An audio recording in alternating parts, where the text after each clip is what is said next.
So Meridian is a newer city. It used to be very small, and then lots of farmlands, and then people bought their houses. So it's a very new neighborhood. So all the houses are newer, and in Meridian there's a lot of families because they liked so much. It's just such a safe environment that they just moved to Meridian. And in Meridian, well, a lot of the people don't work in Meridian because it's really tiny, and you go on Eagle Road and you're in Boise. So really Meridian is just a bunch of houses and neighborhoods. And most people in Meridian that I remember, they worked, there's this big company that I can't remember right now the name, but it was like an electric company. There's tons of people that worked there.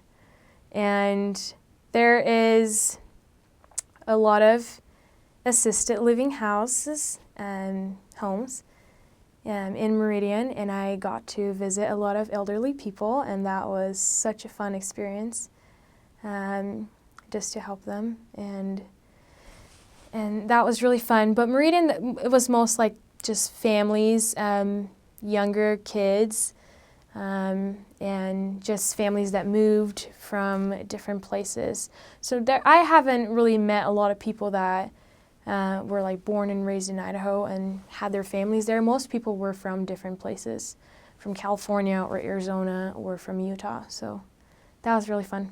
So when I served in Meridian, I served in a YSA ward, in a young single adults ward, and I was there for 7.5 months. So that was it was a long time to serve in one area.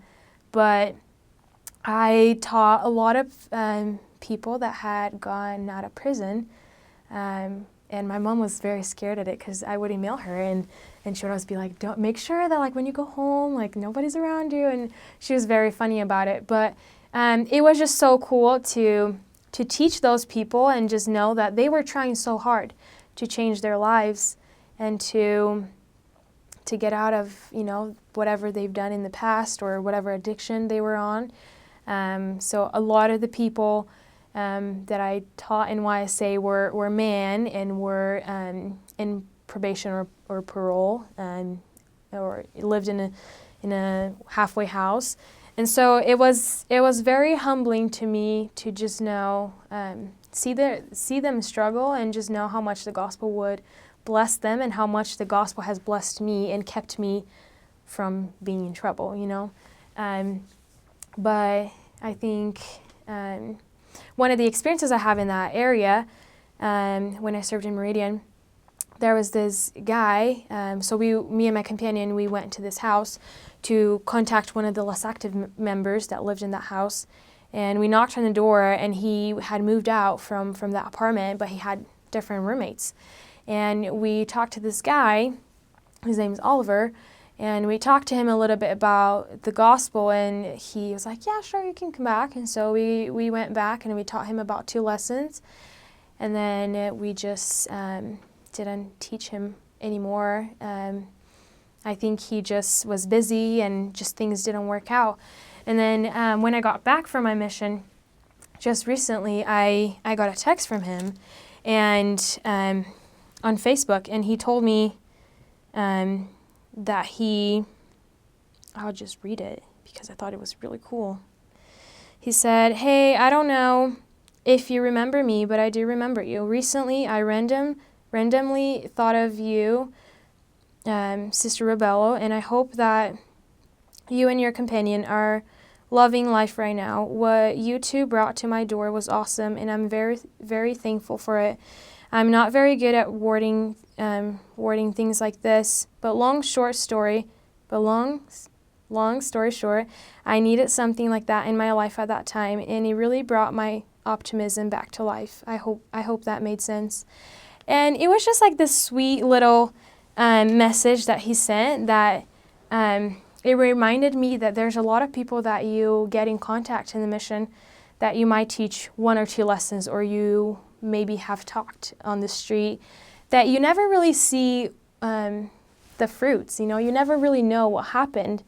And and you never know if those people will ever join the church or not. But I think that little sweet message to me was just Heavenly Father telling me like that the work that I did in Boise was right, and that I've touched people's lives, and they've for sure touched my life. But just knowing that we never know. You know, you might teach someone and they might not seem receptive as Oliver did at the time, but I'm grateful to know that impacted his life somehow, and it made him have hope and be a better person. So I think that makes me really happy just to know that you're not only going to see success on your mission, but I think even just getting to somebody's door or talking to someone is a success. It's you trying to share what you know to be true and what you know that will bless their lives. And so I think that's one of the experiences I have in Meridian. I just love the members, and I gained 20 pounds when I was in Meridian, so I'm grateful for all they fed me. And I think a lot of people in Meridian, or maybe in Boise, both, I think, they're hunters. And so I ate really good food, and I ate elk one time, and it was really good. So that was super fun, because I'd never been shooting or anything like that. So that was super fun just to see all their like hunting gears and stuff. So that was very, very different. And it was something that you could talk to people about it. You know, you kind of try to like stalk people on the street and see what they like to do and see what they're dressing, and you just kind of try to find something common to talk to them about. But it was fun.